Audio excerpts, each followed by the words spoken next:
Welcome to our AI Unplugged Without Borders video podcast series, part of the Transatlantic AI Exchange. We are kicking off a new era of knowledge sharing with our move to video podcasts. Here, you will get to hear from experts in a more relaxed setup, diving into the nuts and bolts of deep tech and artificial intelligence. This shift to a more visual and flexible format means that you can now plug in whenever and wherever you are, and it suits you best. Bringing the world of AI to life through dynamic storytelling. Now, get ready for a lineup of fascinating talks on deep tech and AI seen through the lens of top minds across the ecosystem. Catch you on the next episodes of the AI Unplugged Without Borders. Now, today's topic is about why women are key in the future of AI and deep tech, if I may add that as well. Today, we are talking to Carolin Simard.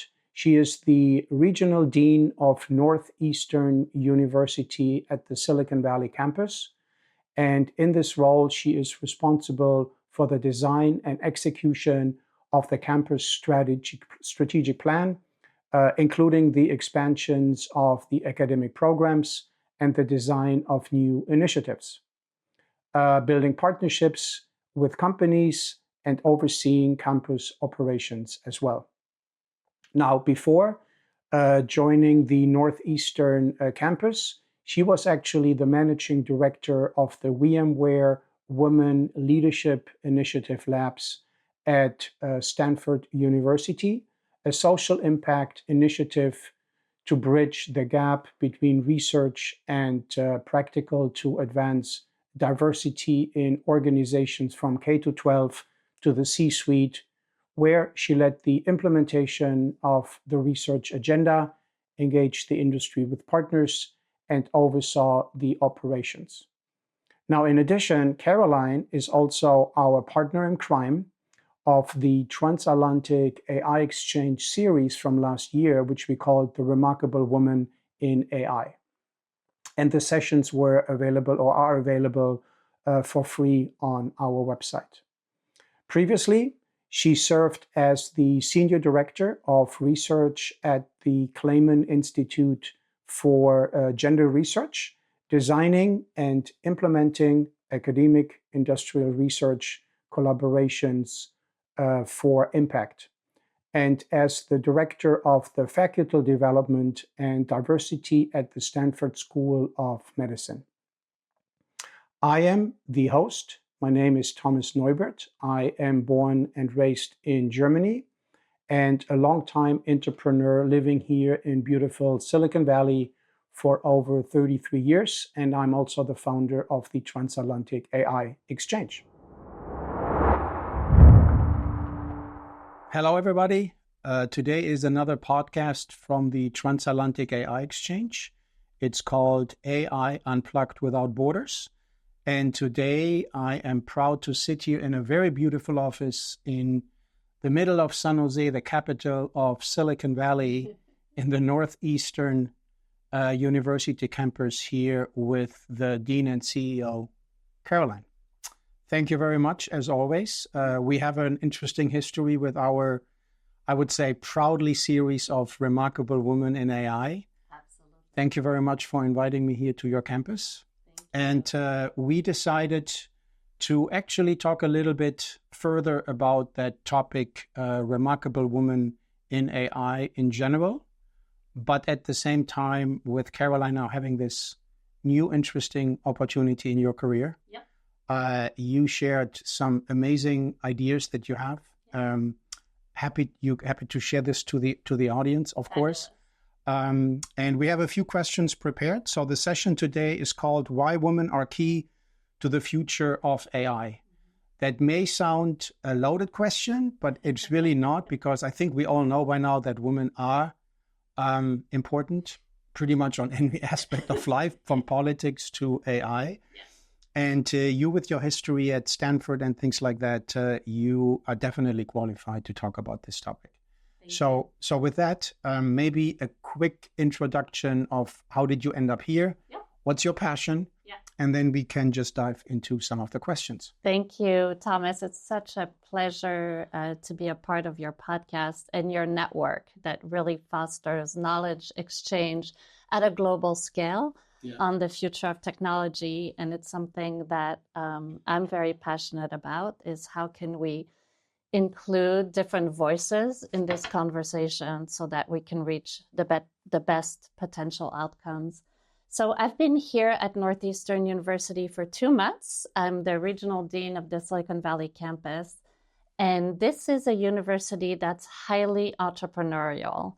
And so I joined because what I saw the opportunity to do is to do at scale what I've only been able to do in pockets in my career in academia. And that is really industry-aligned program design and partnerships to bring the best of what academia can contribute and the best of what industry can contribute together.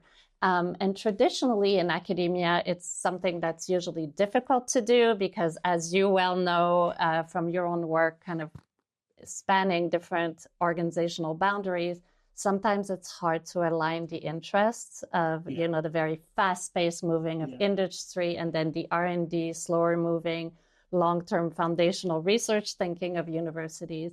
This university really is unique in that it's a core part of its DNA to be industry forward. So that's why I joined, and I'm excited to be here at the heart of Silicon Valley. Yeah. Maybe one more explanation of who is Northeastern University. I don't think many of our audiences actually know. No, yeah. So Northeastern University celebrating its 125 years. Oh, wow. So it is a university that is headquartered in Boston. So it has a very beautiful campus in Boston. And recently decided that they really wanted to create kind of a global campus network. And so they started opening campuses all over the world. Most notably, there's one here in Silicon Valley, there's one in Seattle, in Vancouver, North Carolina, Miami, Arlington, Virginia, and London in the UK. And what they see as the opportunity is to tailor kind of the Northeastern educational model to what a region has to offer. Right. So obviously here in Silicon Valley, we're thinking AI and data, and obviously the tech industry. We have colleagues in the Arlington campus, Jamie Jones Miller, the CEO there, thinking about cybersecurity and national security. The Seattle campus has a lot of tech-aligned programs as well, in Vancouver, in Toronto. So it's really thinking about these regional hubs of knowledge and regional economies, and then bringing the model of education of Northeastern to each region. So you're able to continuously iterate the curriculum so that it is industry aligned for these different hubs. Yeah. So each region region has their own expertise, so to speak, right? If I think Seattle, I think Amazon, Microsoft, T-Mobile, as an example. Yeah, exactly. Silicon Valley is Silicon Valley. Yeah. It's AI, VCs. Okay. What is in London? In London, it's also an undergraduate program. I believe it's the only doubly accredited UK and US program. So I think they have some very interesting programs. I believe they have some programs around policy and other areas. I'll have to look specifically at the curriculum there because I'm still learning about what each campus is doing. Any plans to go to the European continent? That would be amazing. I don't know. But I know the university is always looking with the entrepreneurial mindset to think about the where and how. And definitely, if there is kind of conversations about the EU, I'll definitely connect. I would love to invite any of the people from your headquarters or whatever you want to call it to have that kind of a conversation. Because I do know from my own experiences with working with universities, particularly with Germany, but even outside Germany, within Europe, that there is a very strong desire, not just in collaborating in general on like research. Yeah. There is a very strong desire in student exchanges and postdocs and things like that. I just had a podcast this morning, this time unusually over Zoom with somebody from Berlin. And he is putting together one of the best AI conferences I have been all last year. And I thought I wanted to have him in this podcast for this month because the next one is in May and I want to tee it off particularly for this particular topic. And that topic came up, the student exchange. Oh, excellent. So I'd like to well, that up yeah, later. Definitely. Mary Ludden is our Senior Vice President of the Global Network. And That's really been her spearheading this vision. And so she would be a great person for you to connect to. So now let's switch a little bit over to the topic in regards to women in AI. Yeah. But it's, let's face it, it's not just women in AI. Right. It's women in STEM and deep tech and AI, right? But AI is the current hype. So that's why we focused on this series as well. So here's the question. Let's start with some data. What is the current representation of women in technical AI roles? And I assume roles is defined as engineering all the way up to senior leadership of some sort. Yeah, the data says it's about 22% globally. If you take AI and data, it's 26%. If you look at very narrow PhDs in machine learning, it's more like 18%. You said it. This is the continuation of a trend, right? Now with AI, we're asking the question anew because we know that this technology is having transformational impacts on all fabrics of society. But this is the continuation of a very similar trend where it's been about 18, 19% in tech and computer science and engineering for decades and decades. Right, so this is same old, and the numbers unfortunately haven't moved in significant ways. So here we are asking the question about increasing the representation of women in AI. It feels urgent. I know it's been urgent for me to increase the representation of women in tech my entire career, but I'm definitely feeling a renewed sense of urgency with this technology. So for all the females out there who are listening to this session, but you know what, also the males, to be honest, because it's not a one-sided thing, right? I like to understand a little bit more the why.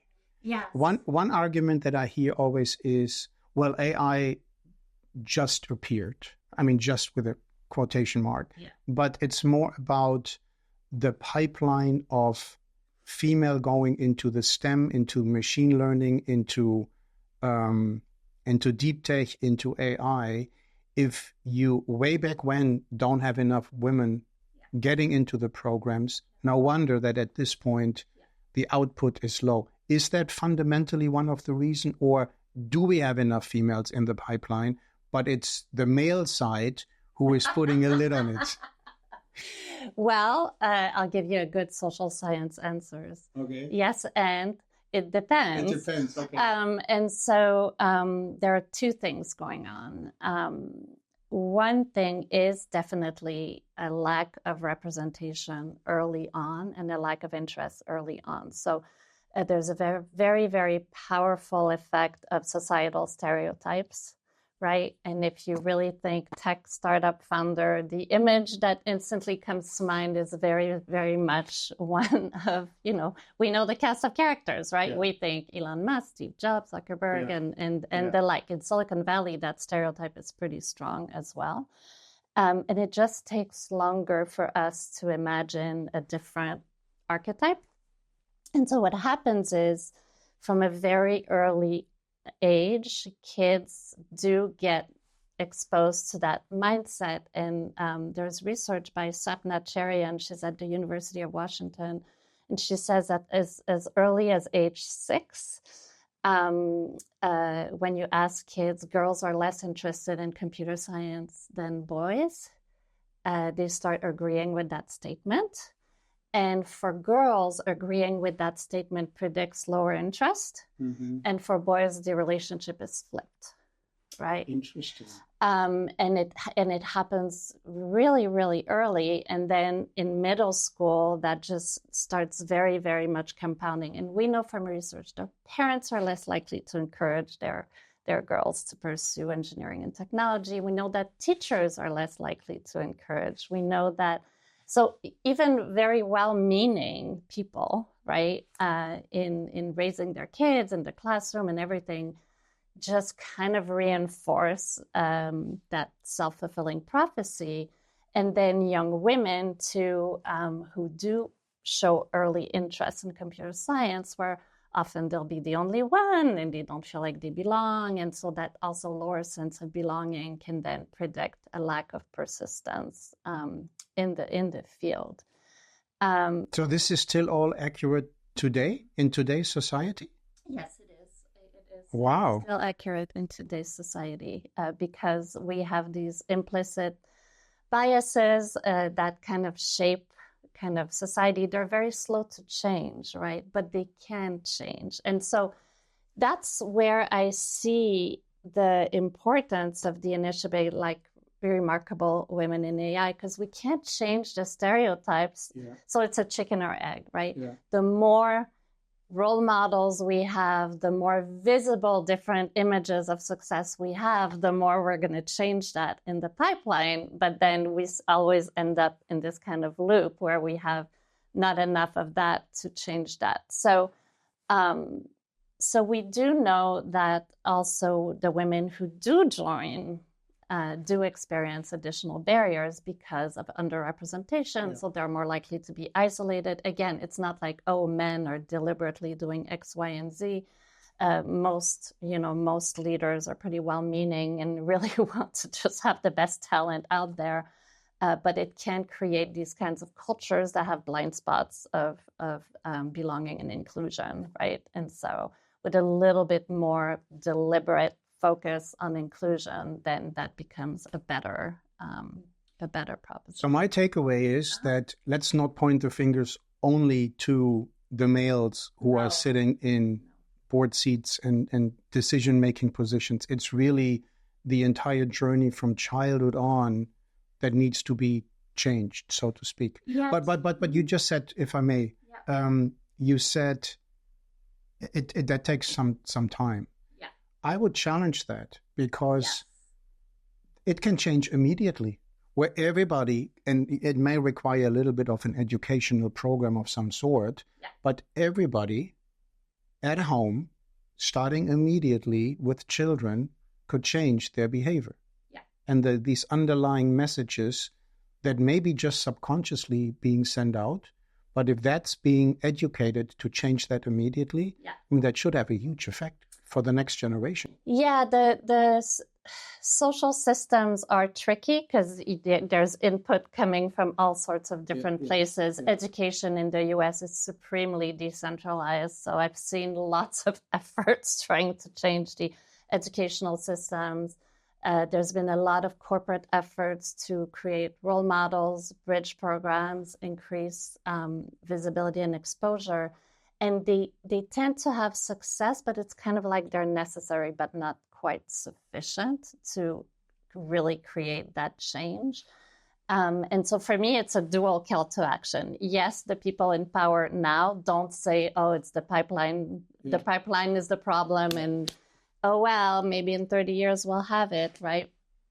That I don't do well with that argument, because until we change it, we can affect the future generation too. And let's also work on the K-12 interventions and the programs to really accelerate the involvement. One of the programs we have here at Northeastern that's incredibly successful, it's called the Computer Science Align Master's Program. Mm-hmm. And so what it does, it was pioneered by the Khoury College of Computer Science, which is our CS school. And what it does is a 3-year master's program for people who didn't do an undergrad in CS, right? And so Many of us end up in different, programs. We think we're interested in some things. So, for example, I was talking to some of our students last week, two of whom came from architecture. Okay. And now they're doing a master's in CS. Now, the difference is a 3-year program. So the first year, they do the on-ramp, right, to like make sure they're all ready to go for then year 2 and year 3. And now you have another computer scientist at the end of that program. So also, I think the very narrow pathways, we need to think differently about it, which is if somebody didn't get early exposure to CS at age 6, 10, 12, 15, or whatever it is, what else can we do to bring them in at these other points in the evolution? And I have a personal story that I like to tell because it kind of tells you like of the power of these societal stereotypes. So I've come to realize late in my life that I'm entrepreneurial. Okay. I love starting things. Yeah. I love creating new programs. I love starting things and figuring out how we're going to fund it, how we're going to and collaborating and solving problems. I was about 12 years old when in school there was a test, and I was not exposed to many entrepreneurs when I was growing up. So same here. And we have a lot in common. Yeah, an academic family, and then not a lot of entrepreneurs in my life. And so there wasn't a lot of conversations about, Carolin, how would you start something? I even remember, when as a kid you have to go sell chocolate. Mm-hmm. My parents would just buy it from me because they were like, no, you're not doing that. You're not going door to door. So even those small exposures, it was like, no, you're not doing that. You're not going to go and pound the pavement and collect money around the neighborhood. So anyway, I take this test. I went to French school from France. So the kind of traditional French curriculum in Montreal where I grew up. Yeah. And we had an econ class, and this was so we were literally like learning very early, like economics, fundamentals of economics. And they gave all of us this test. There was some sort of personality test to see if you could become a business owner / entrepreneur. And one of the questions literally was, well, okay, you're leading a business and your employee has not enough food to feed their family. Would you, and you have, your quarterly results are due and whatever. Mm-hmm. Would you try to give them a raise to feed their family, or would you like not do it and then they have to go hungry? And I didn't like that question. I didn't like thinking of myself as the kind of person who wouldn't help feed their family. And it was filled of questions like this. And so I bombed. I bombed the test. And I remember the results saying, you will never be an entrepreneur. You do not have what it takes. And essentially, the test was simply like telling me, you're not a cold and calculated person. Right? So a very stereotypical notion of what an entrepreneur is and does. Yes, there are some hard decisions to be made when you're an entrepreneur, but a complete lack of empathy is ridiculous for a 12-year-old girl, right? Yeah. And so that one moment I had in my head, I'm not a business person, I'm not an entrepreneur. And it's much later in life that I was like, oh, I'm kind of entrepreneurial. I like that, Did you ever find out who actually designed the question in the first place? No, I don't know, but I should have asked. Nowadays, I never take these tests to face value. And I would advise any parents who see in their kids are getting these career tests of what you're going to do and things like that. Some of them are not exactly sound and can close doors. So if we look at AI, and we all know by now AI has been around for 50 years, and then machine learning and deep learning and neural networks and stuff like that. But it was really since ChatGPT came out that all the hype started, because it's something tangible, and text to text is easy to use for almost everybody, right? So that's what this hype is at the moment all about. We talked about this a little bit earlier. There is a danger to this hype, which is we have been in this movie 20 years ago with the internet, so we need to be very careful. But if you look at the current situation, we are now talking about women in AI. But as we said earlier, it could be women in deep tech. It could be women in machine learning. It doesn't really matter. So this topic has been around and has been known for quite a while. Maybe now it's rising even further to the surface because of that incredible movement on AI in itself. Begs for me the question, what is it that we are talking about this constantly? And yes, the results are not as they should be. I mean, it cannot be that there is a lack of willingness on the female side. What exactly is it? And what message can we send to the hiring managers, to the educational system, and to all the young females, or even what you just said it, the established ones who may want to consider adjusting or a career change towards this field? Because demand will be there for a very long time. What message do you have to the audience on that one? Yeah, that's a good point. I would say one thing. One is even the fields that have a full pipeline, unfortunately, still aren't doing great at engaging women at the high level of leadership. So I went to work at the School of Medicine at Stanford.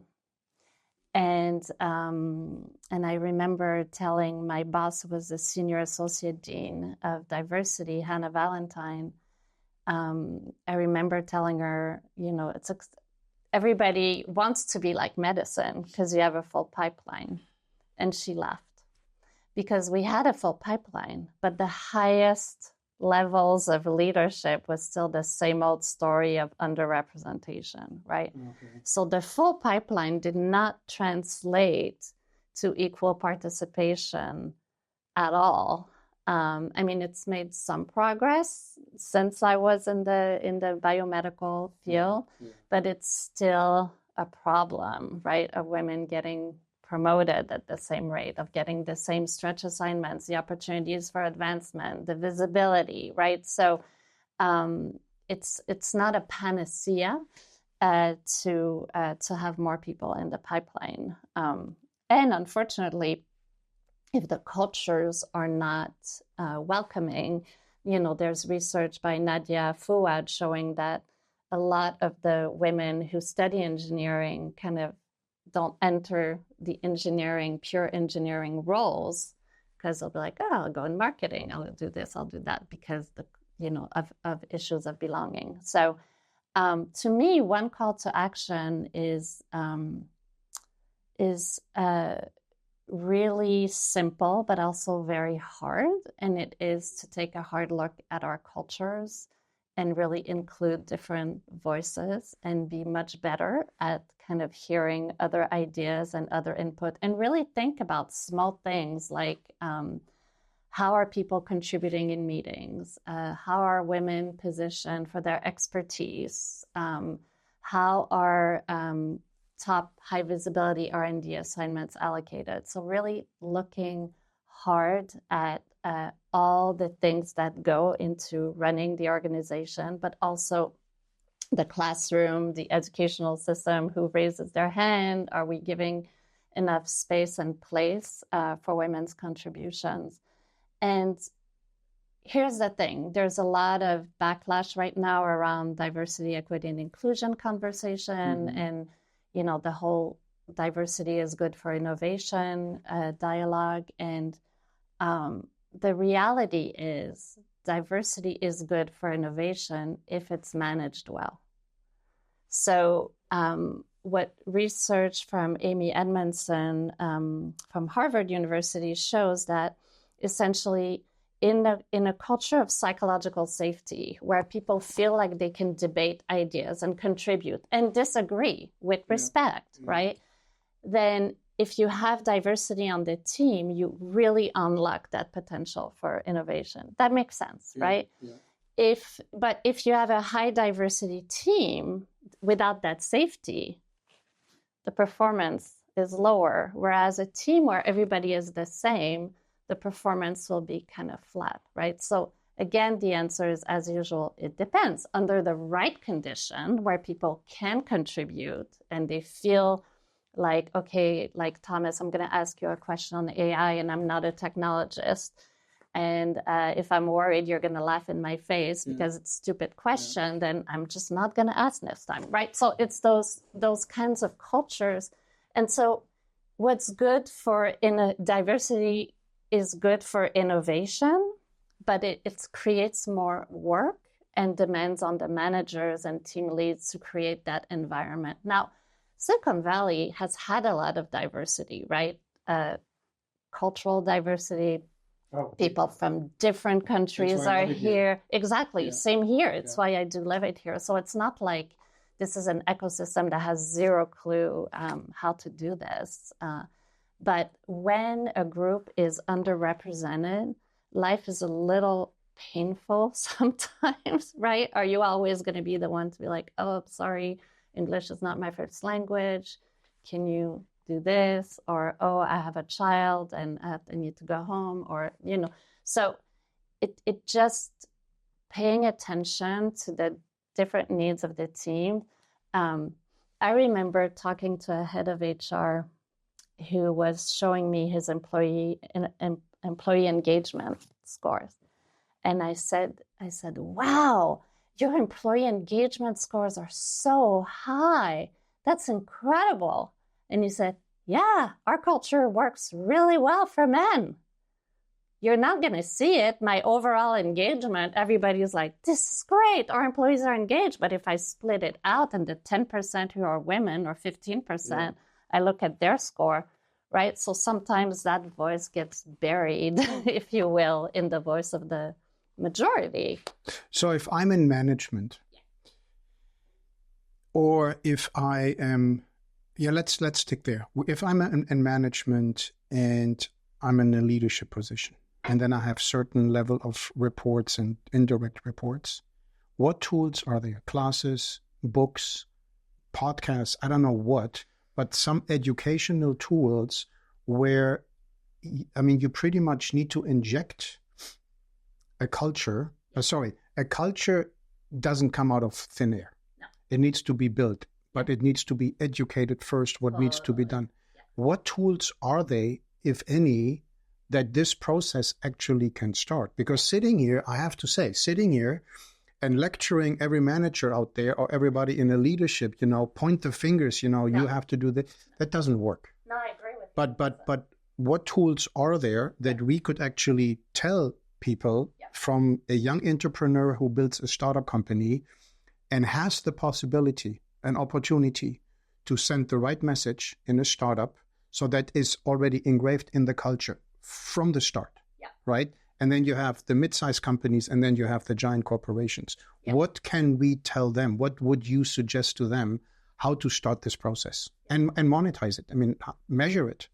So there's research that came out of Stanford that the founding, I've always been super interested in this conversation starting sooner, right, in the entrepreneurial ecosystem, because it's hard to move an elephant, right? When you have 10,000 employees, are like, whoops, now you have all the systems that reinforce the same old.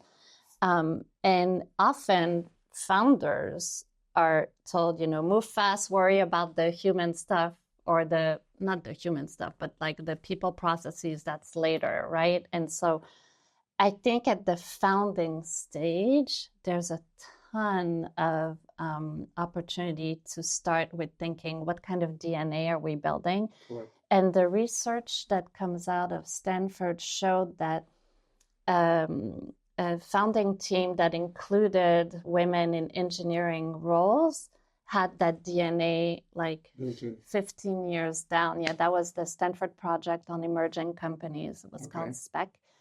And so everybody should hire a female as a co-founder. Well, not as a tick the box, obviously. It's about the culture you're building, right? And it's interesting. Somebody told me too that some of the companies that they worked with that had were more women in leadership. Some of the culture was there because one of the women had said she had gone to work for I think it was Diane Green, who was the CEO of VMware, and she said, in her experience, it was a very different company. She said, at the end of the day, the people who worked there had no problem reporting to a woman CEO and following that leadership and everything. And so I think thinking early on about the DNA we want to build is super important. And to me, it goes back to the culture of innovation. Now, the hard part is when you're moving very fast, you're hiring through networks. Networks are filled with same old people like me networks, convenience networks, as Herminia Ibarra calls them. And so what happens is then you end up having your friends from college and everything from the same school or whatever working with you, and that breeds more hiring through networks and more, so that balance, I think, early on of building a team fast, but also trying to go outside of your immediate networks is hard, but I think it would be worth a little bit of investment. And I understand that it's a hard thing for founders to do, right? They're under pressure to scale fast. But it's much easier to move the numbers early on. And I think, especially in Silicon Valley, there's a little bit of, we're different kind of vibe. And I've talked to so many companies over the years who tell me, well, our culture is different. And then they describe their culture, and it's kind of very similar to the different culture I heard about somebody else. So I think there's also we overestimate how different we really are as organizations and what we're building. Yeah. So if we are that different in building a new company, we're really building a different culture to innovate even more, why are we ending up with the exact same composition in our workforce? So if I speak for myself, I have to say, and this, I can openly say, I am very passionate about the remarkable woman in AI, but female in general. And if I look back at my career, it's actually true. I always enjoyed more working for a female than a male. For whatever reason, maybe a personal thing, I don't know what it is. I always have been very comfortable with that. So I think I have the right mindset. Now, and for the audience, if you see when I launch this podcast, when it comes out in 2 weeks, the first 6 or 7 sessions, and we have done the Remarkable Woman in AI multiple times last year. Yeah. I had a conference in September, October, and I had a few sessions with 100% female participation on accident, but it was nice. Yeah. Right now, I have been desperately looking for the right interviewers being female. Yeah. And I mentioned this to you earlier. Yeah. In the first batch of 6 or 7 sessions, what I'm recording right now, at the moment, the ratio is like 6-1 or something like that. And I keep trying very hard. But my point is, it is hard to find them in the first place. Yeah. And if I use a real life example at Intel, when I left Intel a year ago, we always had these, quarterly goal settings and whatever. And from the top down to all the organizations, there was always a goal that we had, if we had opening positions, we needed to have a certain percentage of females, period. That I think was a good... In the slate, or in the candidate slate, or in the role?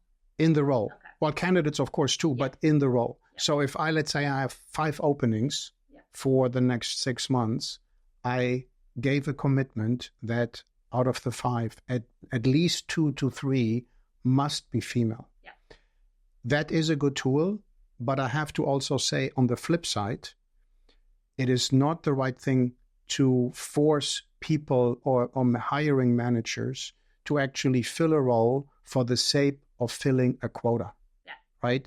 Because then it's kind of contradicting to, you need to find the best people for the job. Right. And if there aren't enough females out there, there's not much I can do about it. So naturally, I have to fill a role because I have to get the job done, I look into the bigger pool. Right. But as we said, it doesn't add up. I mean, how do we break that cycle? It's even as a manager, and I'm trying, and I was willing, I was not able to do it. I have to admit.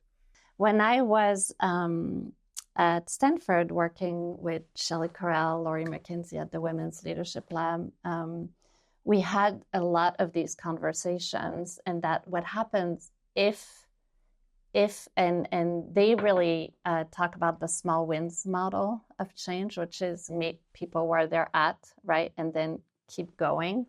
Now, I respect companies' focus on really changing the processes and things like that. But on the flip side, as you say, if the message, and this is the way stereotypes work, right? If the message is somehow, right, if you think something's a meritocracy already, and Aaron Seck from the University of Michigan talks about the culture of the belief in meritocracy that's present. Now, meritocracy, if you tell me now, hire women, then I'm going to think, wait a minute, what happened to meritocracy? As opposed to recognizing that there are barriers faced and you do need to work harder. And at the end of the day, yes, it is about hiring, based on the criteria. Yeah. The problem is we're not actually good at enforcing consistent criteria. It very much becomes much more who looks the part, right? Yeah. So I have, again, the tough part about that is that you're right, that incredibly qualified women have been hired that then are under a cloud because people think, oh, well, that's a quota hired, which is extremely insulting. And then backfires, actually. It's completely insulting to them and to their success and totally, hampers their ability to be successful. So the thinking that, we're great at meritocracy when things are left unchecked is really wishful thinking. It's really wishful thinking. We're just not. I mean, I remember being on the hiring panel, and I was in a women in tech group, and there was a man. Anytime a man would apply to any of the roles I ever hired for, I was like, let's interview, right? And I remember somebody being like, yeah, I don't think he's a good cultural fit, and I was like, wait, what do you mean? So it's pretty quick how these things happen, right? In human systems. So what message could we send to the audience in regards to more tangible things, like the males could do ABC, mm-hmm. and the females, they should also look into ABC, something else. Like, I mean, I don't want to put anybody on the spot, but I could also say I try hard. Sometimes I found the right people. Mostly it's harder than I actually expected. Yeah. At the same time, I could say, females out there, just step it up. Speak out. Be more forceful. Things. I mean, that's like the male talking. No, but what tools and what suggestions can we give them? Yeah, and the hard part is women who speak out then are not liked because of, again, societal stereotypes. So there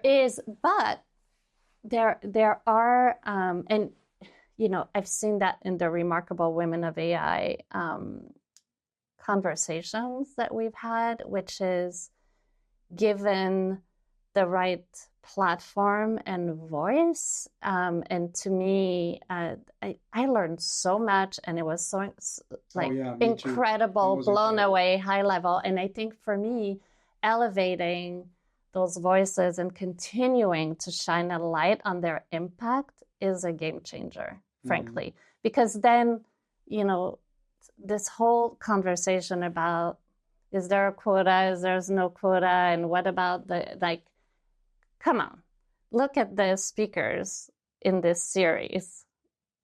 Just extraordinary. So to me, that's continuing to elevate those voices are key, but also I would say for hiring managers, hire people who challenge you, who are not like you. Hire people from different networks. And then some very easy things that I've seen work in some companies, like one, they had the same problem you described, right? Which is they were trying to have a more diverse slate. By the time they find women, senior engineers to fill the slate, they've lost the other candidates. So then they're like, okay, well, we know we're going to need to fill roles for the foreseeable future. Let's just front load it, right? So then they ask all the execs, who are the top 2 women engineers in this X space, starting to identify them, invite them, don't wait for them to apply, build that network so that when a job comes up, you'll have, maybe they'll know about your company and you'll have that. And I've seen companies too, like having CEO level, having these, informal dinners with senior women in Silicon Valley, building the relationship. And to me, it's a long game of relationship building. It's true that when you're like, oh my God, I have my podcast and I'm doing this and there's this event, there's this conference, like, it's like, oh my God. What we did at the medical school, again, under Hannah Valentine's leadership, the leaders said there's no women in these very specialized roles, right? And she's like, okay, so she hired a student to put together a database. And it's like, okay, go look at who's an upcoming woman in this field of biomedical science and that got a grant that we know is a signal of great momentum in their scientific career. And they just build a database. And this is an approach she replicated at the NIH. And then if the faculty said, well, there's no women applying or I can't find any, they were like, here it is. Let's go contact them. Let's go try to... You just gave me some interesting ideas what you and I can do together. All right. Matchmaking events, pre-selected, very, vertical oriented, and then matchmake and bring the parties together within the industry. Absolutely. And there are some great organizations that do board matching and founders matching. One of the great efforts too is Melun Yan's Operator Collective. So essentially it's a collective of angel investors who are also advisors to startup companies. And the network she's built is 90% women and people of color. And it's incredible, right? Mm-hmm. So she's collected these, and then more and more venture capital companies want to partner with her because then they're bringing that DNA that we were talking about at the very beginning stages of the company. Yeah. So there's some really scalable solutions. There's also All Raise that is focused on women in VC and entrepreneurship that's doing great work. So I feel like the ecosystem is there. I feel like the time we're in right now is tricky because of all of the fatigue and backlash and things. And I do feel like a lot has been put on managers because they are the determinant of culture. Yeah. But I also think that often the support given to managers in, tools and education and accountability hasn't been enough.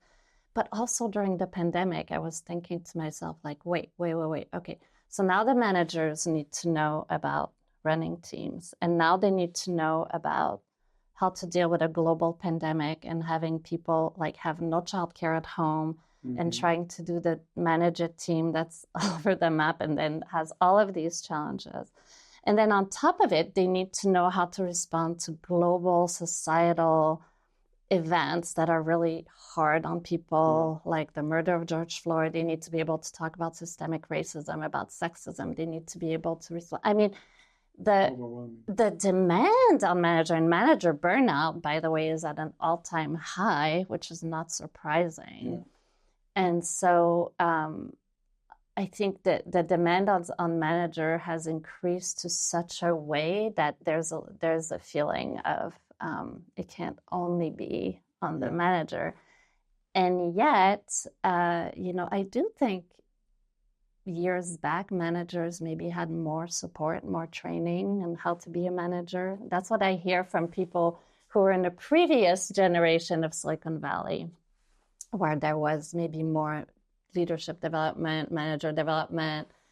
And one of the things that Aaron Seck, who's a sociologist at University of Michigan, talks about, that I've been really thinking about in how hard it is to change the conversation in the STEM space, is she talks about the technical social dualism, where the whole culture of STEM is the profession trains people to think about the technical as kind of a pure box, a pure environment, and where the social is framed as something outside of that box.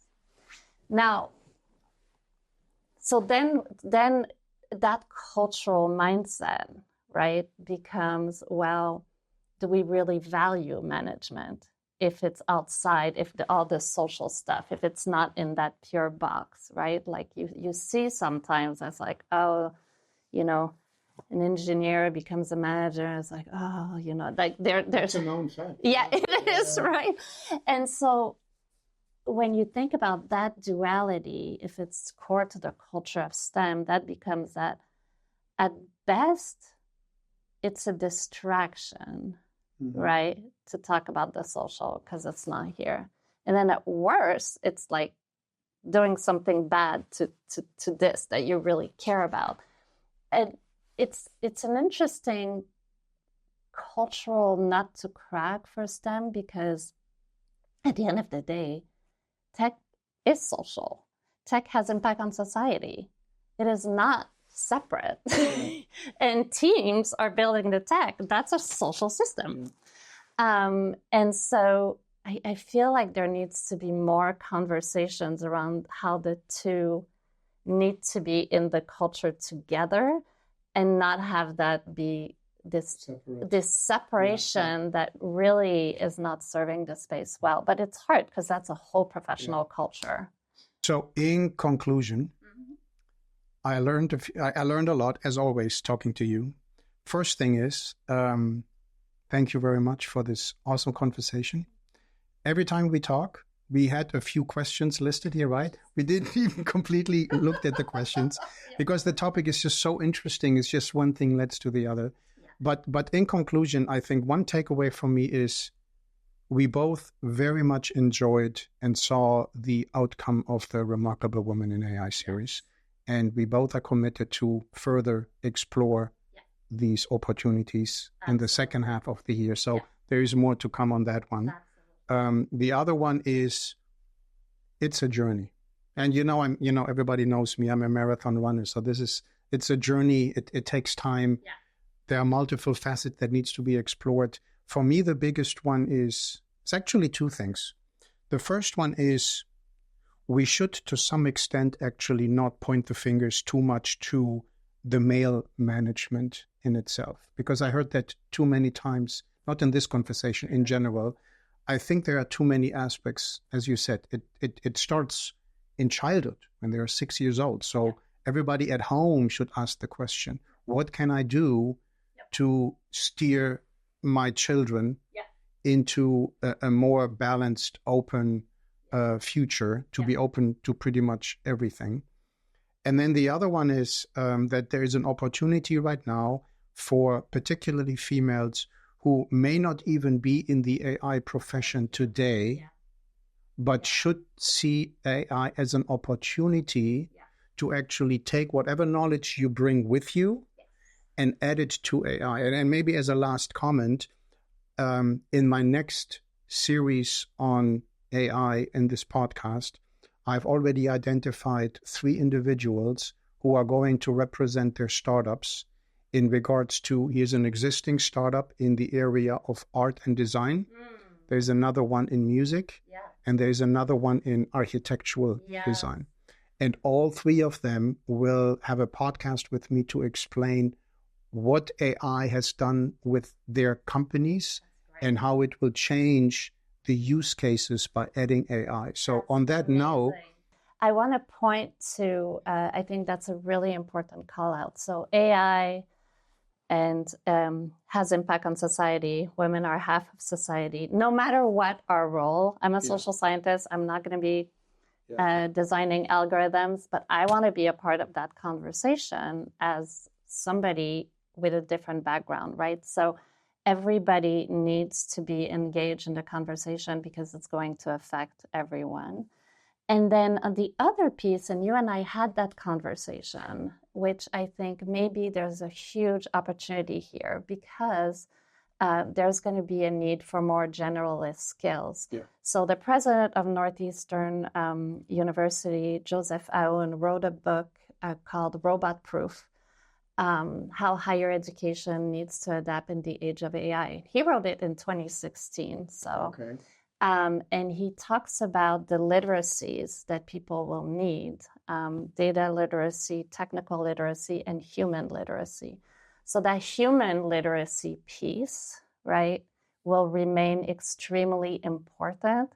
And I think maybe, just maybe, that's our opportunity to break down the tech and social dualism, because the human component will become ever more important to keeping our jobs and being successful in what's to come. So maybe that's a game changer that's on the horizon. We should have a separate podcast just on that and dive very, very deep. With that, thank you very much for listening, everybody. As always. Thank you, Thomas. A pleasure. And see you next time. See you next time. Thanks. Thank you. Bye.